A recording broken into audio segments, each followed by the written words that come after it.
ஹிஜாபை நீக்கி வாழக்கூடிய பெண்களே, அல்லாஹ் அலங்கரித்த, அல்லாஹ் அழகாக்கிய உங்களுடைய உடலை உங்களுக்கு தகுதியான ஆண்களுக்கு மட்டும் வெளிப்படுத்துவதிலிருந்து விலகி இருக்கக்கூடிய பெண்கள் இந்த செய்தியை கொஞ்சம் சிந்தியுங்கள்.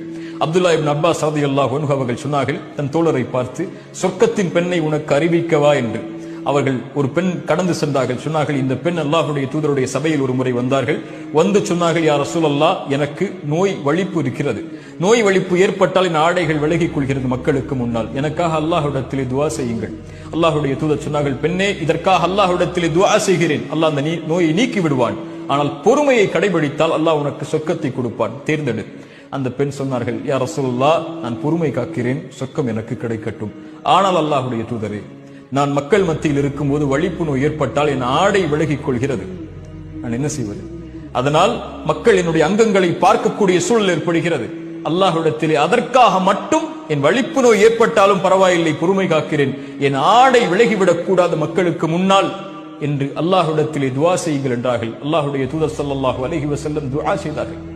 சுப்ஹானல்லாஹ், அல்லாஹ்வுடைய தூதர் அந்த பெண்ணை சொர்க்கத்தின் பெண் என்று நபித்தோழர்களுக்கு அறிமுகப்படுத்தினார்கள். அல்லாஹு அக்பர்.